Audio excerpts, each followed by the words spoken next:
exit happiness and success in the future actually requires really counterintuitive thinking and counter entrepreneurial action. It's the things that most entrepreneurs and owners think and do now, which actually creates that future friction and undermines their own success. Welcome to the Pivotal Leader Podcast with Gina Trimarco, featuring lively interviews with CEOs, entrepreneurs, and thought leaders who share their stories and best practices for shifting business from problems to profits. Sit back and get ready to pivot. Hey everyone, this is Gina Trimarco, Chief Results Officer of Pivot 10 Results, a strategy and training company that helps businesses shift from people problems to performance results. Each week on The Pivotal Leader, I feature inspirational leaders who know how to positively impact their customers, employees, and brand through culture building. On this episode of The Pivotal Leader, I interviewed Patrick Ungashick. Yes, that's a tough name. He has a whole story around that. Who's CEO of NAVIX Consultants. For more than 25 years, Patrick has provided exit advice and solutions to business owners with companies as small as several million in revenues to more than $500 million. Patrick is the author of 2 books helping business owners prepare for exit. One is called Dance in the End Zone, the Business Owner's Exit Planning Playbook, and the award-winning A Tale of Two Owners, Achieving Exit Success Between Business Co-Owners. He's been quoted in the Wall Street Journal, New York Times, Financial Week, and other media. He speaks to several dozen business groups per year on how to achieve successful exits. As CEO of NAVIX Consultants, Patrick leads a national team of exit planning consultants located in nearly 24 U.S. cities. Outside of work, even though he cannot juggle nor play a musical instrument, Patrick is a proud member of the Atlanta Distinguished Clown Corps, a group of full-time CEOs and part-time clowns that have raised about $1.5 million for Children's Healthcare of Atlanta, the largest pediatric hospital in the U.S. Patrick graduated magna cum laude from Georgetown University in Washington, D.C. Let's listen in and learn from Patrick about everything you should know about exiting your business. Patrick, welcome to the Pivotal Leader today. Good morning. Thank you. Excited to have you. I heard you speak at the Vistage group that I belong to in Myrtle Beach, and I got to confess, because I'm not thinking about an exit, and I'm sure this is an experience you have with a lot of owners. Yes. By the end of your talk, I was like, oh my gosh, I need to think about an exit. That's not an uncommon reaction. So that's pivotal in itself because of course, I was one of those Vistage members, and I'm sure you've encountered some of those like, well, I'm sure he's a great speaker, because Vistage speakers are great speakers. I'm a little biased on that. But sometimes there's topics where you're like, well, it doesn't really apply to me, but I'm always open to learning for one day I might need that. Now I know I need that. So let's talk a little bit about, you know what? Actually, I want to jump somewhere else, because this I did not learn about you at Vistage. So let's have a little bit of fun first, because I like to have fun. That's my improv nature. Can you talk a second about this clown corps thing? Sure, I'd be happy to. So in Atlanta, the major pediatric hospital is Children's Healthcare of Atlanta, and they're actually the largest in the U.S. Last time I saw a number, something like 850,000 different kids go through their system every year. And about 10 years ago, I got the honor, I think it's an honor, of being invited to join the Atlanta Distinguished Clown Corps. And we loosely claim the word distinguished because of the 50 or so people who are clown every year. Most of us are C-level executives and C-level leaders. And we, once a year, the first Saturday in December in Atlanta is the Children's Christmas Parade. And we show up at one of the hospital locations. We get dressed up as clowns and make it really easy for us. Some of us own our own costumes, including me. Wow. But for others, we just grab a costume off the rack and we spend a few hours visiting kids in the hospital, which is unbelievably amazing. And then we march in the parade, which is also incredible, especially because you're surrounded by other CEOs who you're like, I can't imagine you doing what you're doing right now, dressed like you are. But there's something that you lose your inhibition when you're covered by makeup. And then after the parade is over, we tailgate like fools. And we raise a lot of money for the pediatric hospital. The group's been around about 20 years, a little bit longer than that. And we're creeping up on $1.5 million we've raised. So it is my favorite day of the year. And it's pretty awesome. What day of the year is it? First Saturday in December. Wow. That is so cool. It caught my attention. I didn't hear you talk about that at Vistage, and I had to talk about it because, that's a big part of what we all need to be doing as well, or should be, if it's part of your core values as a company, is giving back in some form or fashion to your community. And what a great way to give back. Well, thank you. It is a lot of fun. And, tying it back to the whole subject of exit, one thing that's really important is to know what you want to do next in life. And I got to tell you, when I reach that point in my career, I want to do more clowning next. Okay, that's awesome. And then that is a perfect segue because, you talk a lot about legacy and leaving behind a legacy. So let's jump into, what inspired you to help owners plan for and execute successful exits? Sure. I was a poli-sci major in undergrad, which means when I graduated, I was not qualified to do most anything. Right. I got lucky. I got my first job was in New York City. I worked underneath a guy who's a great guy. His name is Peter Collins. He's since passed away, but he was a fantastic mentor. And we did small to mid-market investment banking. And when I joined it was a smaller team inside of a bigger firm. And when I joined the team, the official headcount of the team became 3. So it was a really small team. But that was fantastic because that meant I got to be in the room every step of the way. When you're in a large organization, you typically, especially when you're very junior, you typically only see a piece of anything. And I got to see some of everything. And I was 21, 22 years old, and I was sitting in the back of the room, Gina, and I just watched company after company, usually some great companies with some fantastic stories behind them, and business owner after business owner. And most of these people were really fine people, very hardworking, very successful, of course, but people who had made a lot of sacrifices to get to their level of success. And I watched nearly all of them reach what I still like to call the 1-yard line and struggle. And the struggle was the norm, not the exception. They would struggle with getting their financial win. They would struggle with creating whatever and fulfilling whatever legacy aspirations they had, if they could even define what those were. They would struggle with creating a life for themselves and the freedom that they wanted post-exit. And it just left this really huge impact on me was wondering, why was these friction-filled exits, why were they the rule rather than the exception? And it took me a long time to really act on that impression, but I had that impression from the very beginning of my career. And then what happened next for you to start working with businesses to help them? Sure. It's maybe closer to 20 years now, but let's call it 15 plus years ago. I was now by then in Atlanta, which is still home for me. And I had rose in the level of partnership in our organization. And there was kind of a momentous conversation I had with my business partners. And I said, look, there's got to be a better mousetrap. The investment bankers do what they do. And that was my original background. And the lawyers and the accountants and all the other advisors do what they do. But there did not seem to be anybody who was raising their hand in a professional services capacity saying, we can help you get ready for exit. Whether you sell or don't sell, whether you exit a year from now or 10 years from now, we can help you get ready and we can make money doing it and we can deliver value. So we started about 15 plus years ago doing exit planning. We did not invent the phrase, Gina, but there's very few people who do that still, and there was even fewer back then. So to be truthful to the story, I have to admit that we then proceeded to make every mistake you could possibly make in learning how to do this. We had to learn how to price it. We had to learn how to market it. I'll tell you, one of the biggest challenges we had to learn is we had to learn how to get business owners, CEOs, entrepreneurs to actually take action. Because you're a business owner yourself, Gina. If you're sitting across the table from a client and you need their time and attention to work on something like their exit, but if their exit is 5 years in the future, well, the business is never lacking for priorities and needs that have to be met by Friday at 5 p.m.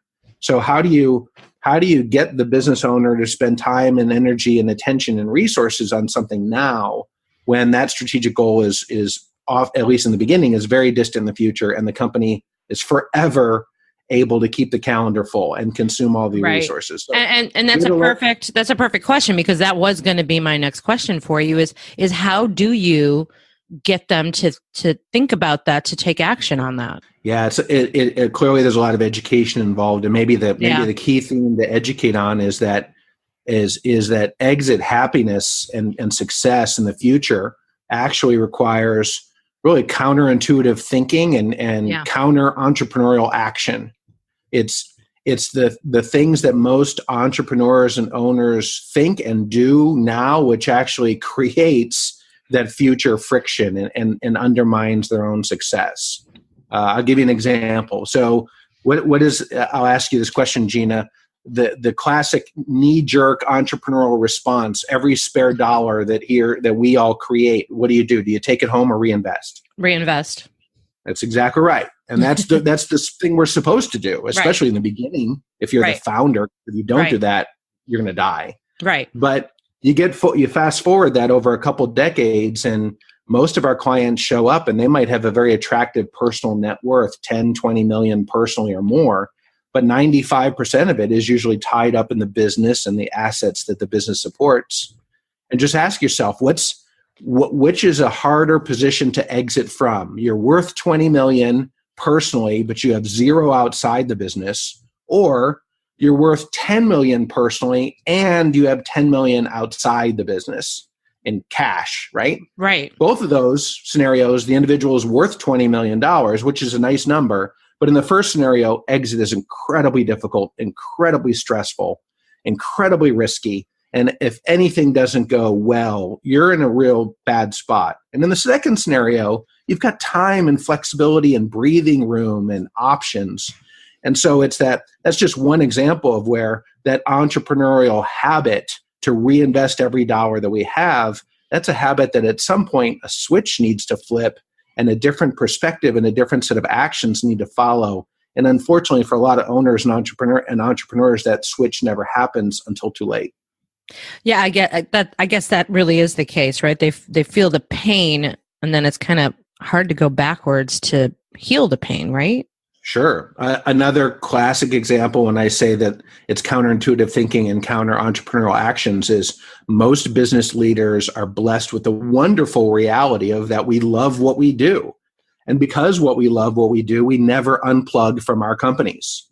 And because most business leaders, in my experience, would rather go to work every day and are stimulated and rewarded by the challenges of building and leading their organization. That's a lot more fun than burying my toes in the sand for 2 weeks. But that actually causes two problems if it left unchecked, if that thinking and action never changes. One is there's a very real likelihood that the company becomes unhealthily dependent on that owner. Mm-hmm. And then when the owner wants to create a sustainable legacy in the future, it doesn't happen because the company does not know how to grow without that owner's hand-on involvement. And then the second bad thing that happens is the owner doesn't know how to have a meaningful, fulfilling, interesting life outside of the business. And then exit happens. And even if you sell your company for $1 gajillion, if you wake up every day without something meaningful and stimulating and interesting and engaging to do with your time and talent, you're not going to be happy. I think that was one of my biggest ahas when I heard you speak. And it really has lingered with me that I'm so emotionally invested in my business besides financially that I realized that I have nothing outside of it. Right. I'm like, that's not good. That's not healthy. And I've seen a lot of other people when they try to retire or sell their businesses and then they don't know what to do with themselves, or it impacts their marriages and their family life. Because now you got a wife or a husband who's like, oh gosh, you're home every day. Oh yeah. The changes at home are disorienting is about the best case scenario. Exit at home it certainly changes the family picture, but it changes dramatically routines. Like you said, I'm home every day now, or someone's home every day now when they weren't before. It changes relationships as well. This great little exercise that any entrepreneur business leader can do is we invite clients to get out a clean sheet of paper and draw a line down the middle of it and create two columns. And the column on the left is labeled pure social events. Mm-hmm. And the column on the right is labeled disguised work events. Uh-huh. And the idea is to look at your calendar over the last year and look at those things that were seemingly social activities in your calendar and fit them in one or two columns. The pure social events, and then on the right, the disguised work events. Because what happens a lot for a lot of business leaders is your social network is heavily populated with work relationships. Yep. And you have social events that happen in social settings and in social times, but exit happens, and it's not that the relationship wasn't real or was shallow, but the impetus, the catalyst for coming together is gone. And if business leaders don't recognize that, they wake up 6 months after exit and they say to one another, spouses say to one another, why did all of our friends leave us? And your friends didn't leave, but nobody recognized that the world had moved a little bit, and those relationships, just like any other relationship, they suffer without the attention and without the level of proactivity.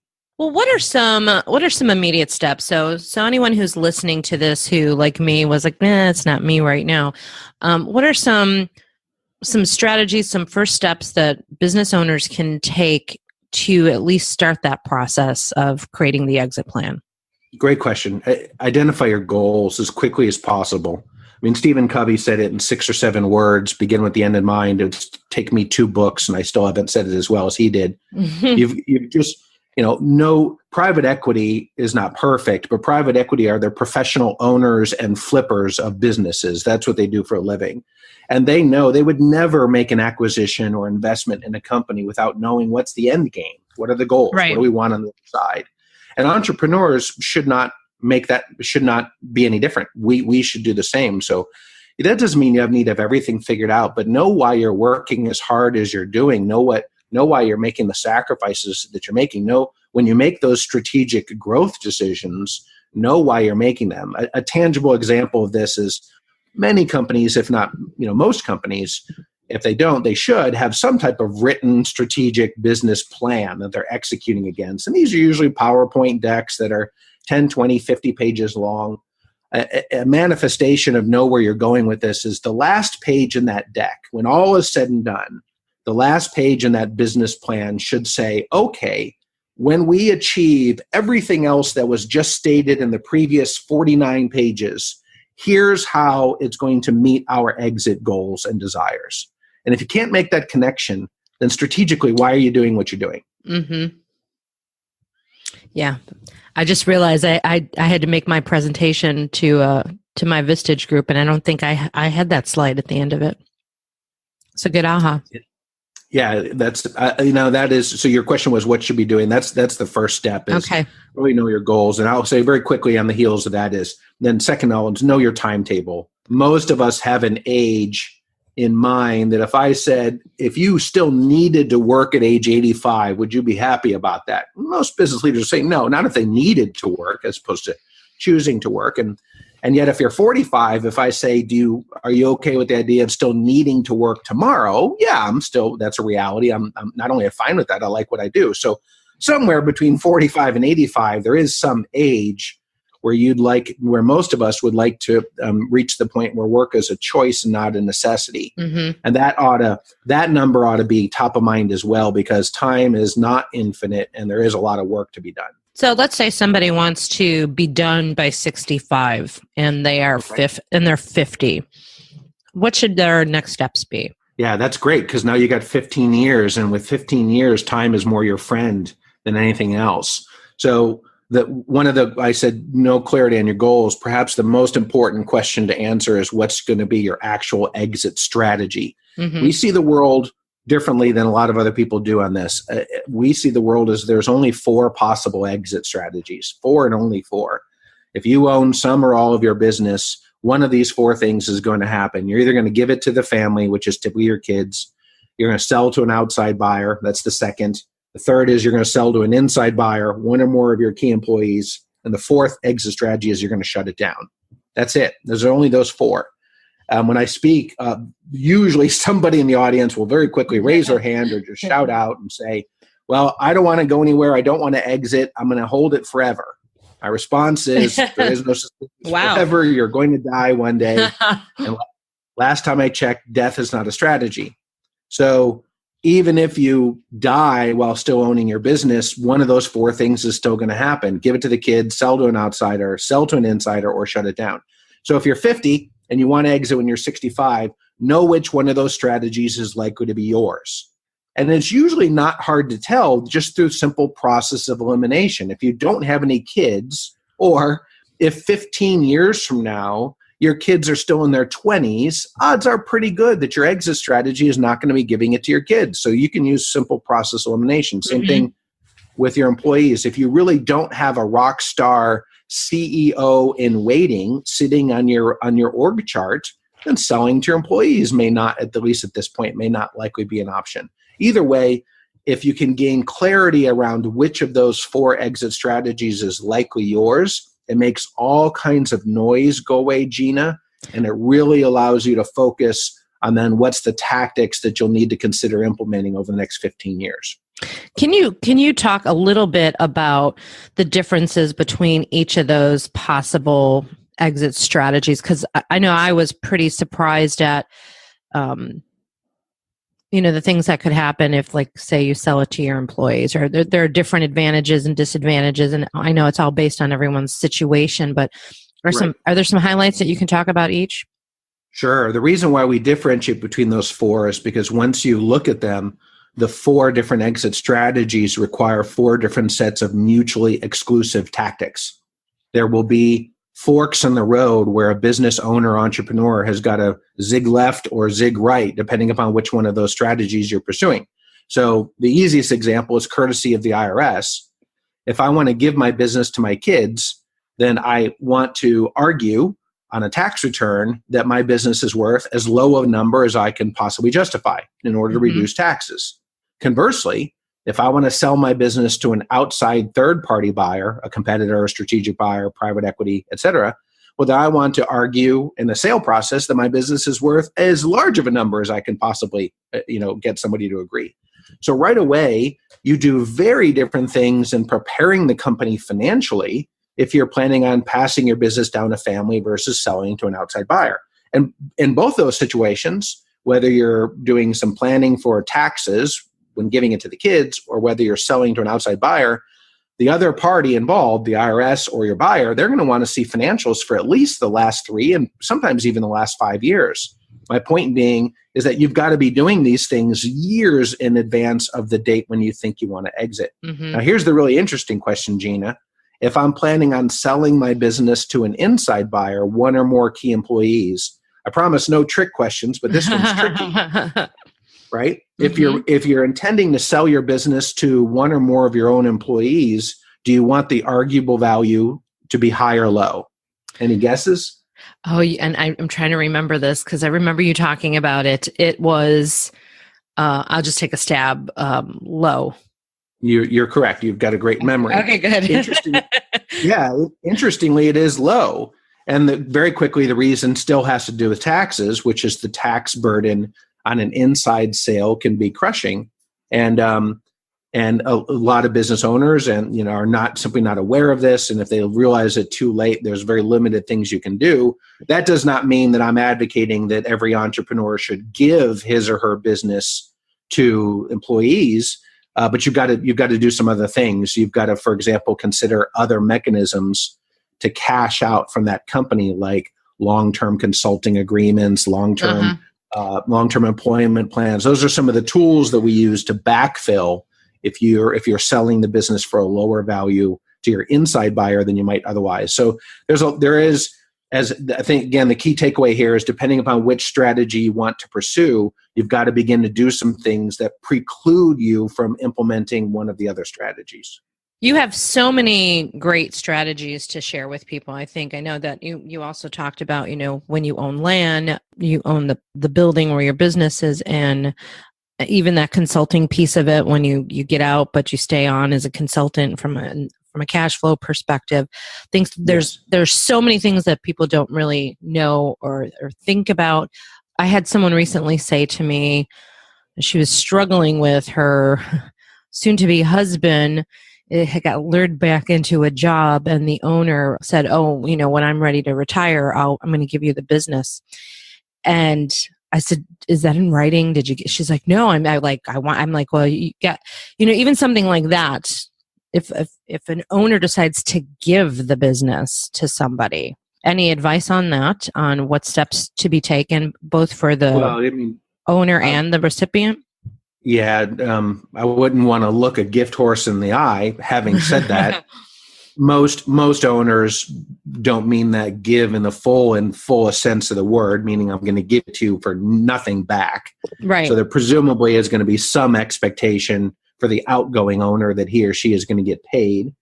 And then you've got to look at taxes. I mean, the taxes on an inside sale, federal taxes alone, even after the tax cuts that happened about 6 months ago, federal taxes alone easily exceed 80 cents on the dollar between the buyer and the seller combined, which is crushing.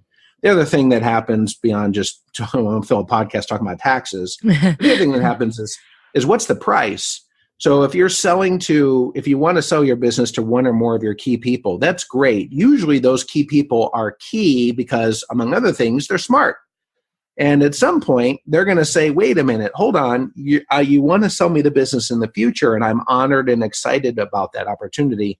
But I'm going to work every day, 40, 50, 60-hour work weeks, helping grow this business. And if we don't do anything to the contrary, all I'm doing is, by my own efforts, is I'm inflating my future purchase price.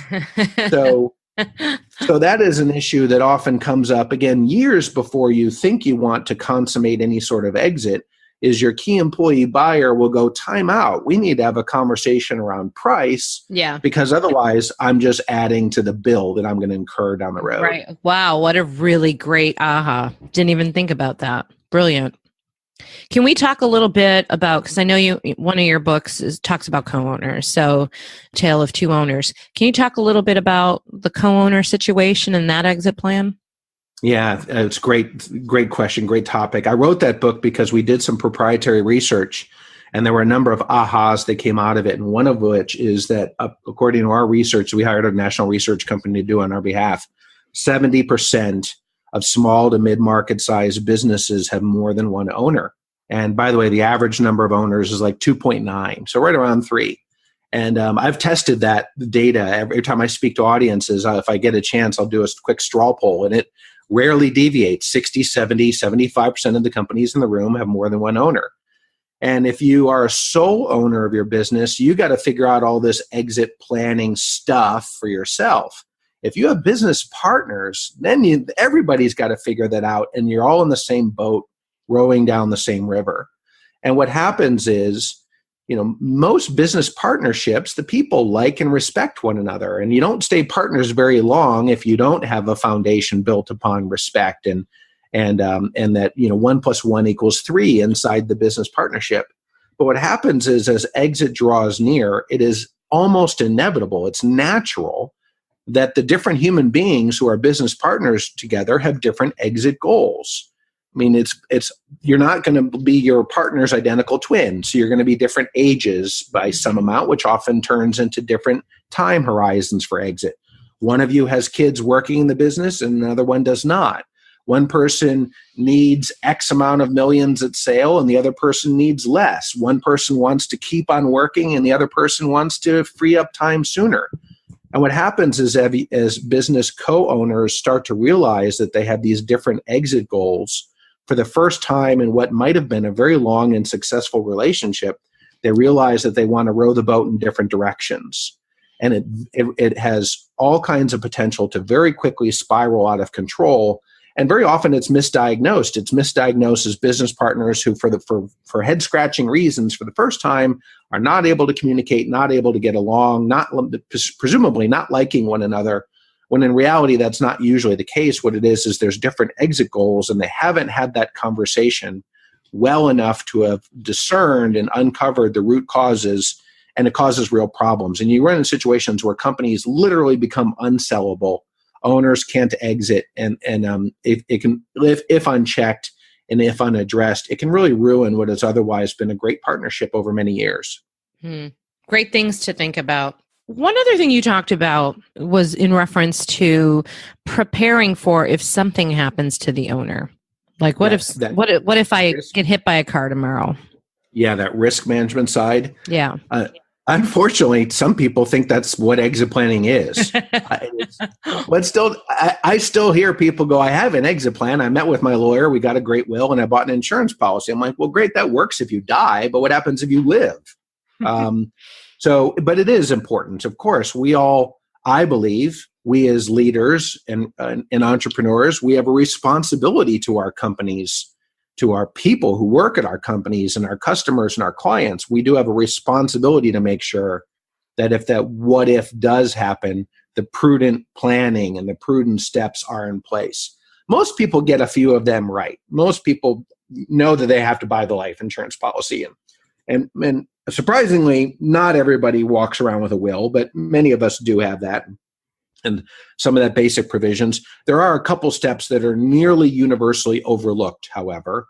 One is if you get sick, or if you're stuck somewhere, and believe it or not, as hard as it is to contemplate in the 21st century, if you can't communicate with your team, then very few business owners, unfortunately, have made provisions for the what if you are terribly sick, in a coma, injured, unable to, you're not dead, but you're also not able to make business decisions. So the classic step to remedy that is you have somebody, it's most commonly a spouse, but somebody has power of attorney to make decisions if you're incapacitated or can't be reached for some reason. That's a simple thing to do. Again, it's commonly overlooked.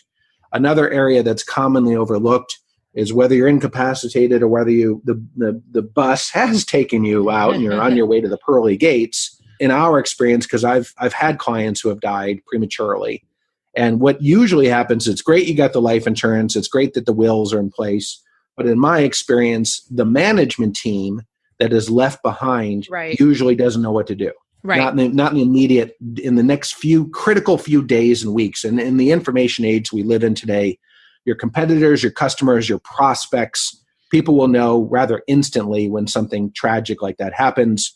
And so we advocate, and people can download from our website a template if they want for free to use. We advocate that the CEO, owner, entrepreneur really needs to leave some written instructions for their team. What are the critical people to contact? Who are the critical people to contact? Where are some of the critical documents? What is the most important next couple things to do? Because that first week or two is literally where the company is going to survive or not survive, is going to be decided in that first week or two. And as I said, unfortunately, even very competent leadership teams often are confused and at a loss as to what to do should that ever happen. Sure, because you mix into that the emotionality of what happened, and yes, you're still trying to keep the business running. I thought that was kind of a really good eye-opener of something to think about, because like you said, even if you have the will and you have the insurance, I think about this for myself, for my husband's business. I'm like, what would those employees do next?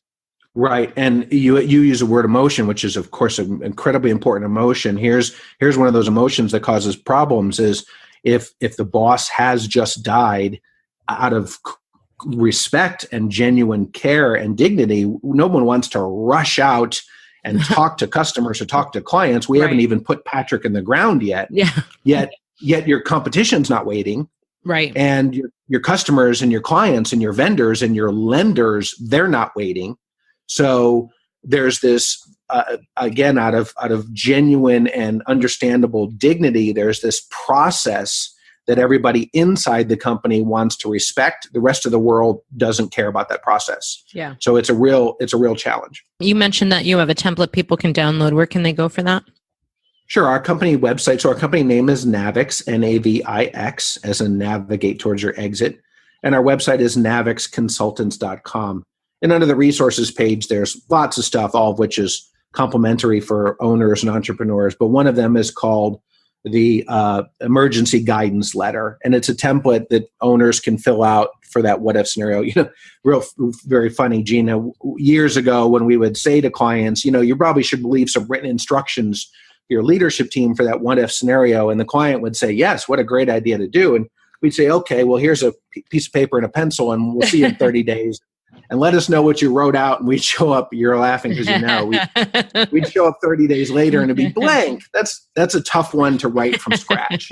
Yeah. So we just created the template to make it easy for people. That's really great. I think those are some great resources that people can access. So those who are listening, Patrick has mentioned where you can go for that, but we'll also put that in the show notes so that you can easily find that. Patrick, I know you're a Vistage speaker, so anyone who is a Vistage member or chair and they're interested in having you come speak, they can do that through Vistage, right? Yes. So maybe you want to have Patrick come out and talk to your group about that. Or maybe you're not a member of Vistage and you still need Patrick, because we all do. Same way to get a hold of you, through your website? Yes, thank you. And we have a team of people across the country who are NAVIX consultants who do the work. They don't let me in the room with clients anymore very much, Okay. which is good for the client. Patrick has 2 books that you can look into: Dance in the End Zone, the Business Owner's Exit Planning Playbook, and his award-winning A Tale of Two Owners, Achieving Exit Success Between Business Co-Owners. So great books that you can pick up to get some resources on that. And Patrick, any final pieces of advice or words of wisdom or anything that you'd like to share with our listeners? Sure. Thank you again for the opportunity to be with you, Gina. Yeah, I think the last parting thought I would share is that timing is nearly everything on this. I mean, what we tell business owners is when you reach the point where you are telling yourself that you think maybe sometime in the next 5 years you'd like to exit. 5 years is 60 months. I mean, it goes by like that. And at 5 years, you are in the final stretch. There usually is an immense amount of things involved that need to be done to get the company ready and to get you ready. Most business owners are guilty of just kind of rolling that forward. They'll spend 10 plus years telling themselves they want to exit in the next 5 years. And when you reach the point where you say, I think I'm actually serious, I really do want to in the next 5 years, it's time to create that strategic sense of urgency, because time is no longer your friend at that point. So anybody looking to exit in 5 years, the time is now. Would that be fair? Absolutely. Okay. Absolutely. Just to give some point of reference for everyone. Hey, it was so great meeting you in person and so great having you on the podcast today. Thank you for making the time to do this today. Thank you, Gina. I probably need to come see you on the improv side of what you do so I can work on my clowning. Yes, the improv side would definitely help you with clowning and creating humor around the exit planning that sometimes people are stressed out about. Good point. Awesome. All right. Well, thank you so much. Thank you. Well, it's time to wrap up this episode of The Pivotal Leader. Thank you again to Patrick for being on this episode. And thank you to all of you listeners for listening today. Until next time, if you want to maximize, you need to be willing to improvise. Time for that cool voiceover guy to take us out. You've been listening to The Pivotal Leader with Gina Trimarco, owner and founder of Pivot 10 Results and Carolina Improv Company. You can find show notes for this episode on our website at thepivotalleader.com. The Pivotal Leader is a production of Pivot 10 Results, a strategy and training company that helps businesses shift from people problems to performance results. If your company needs help pivoting to success, visit pivot10results.com or email Gina at pivot10results.com. And until next time, if you're feeling stuck in your business, it's probably time to pivot.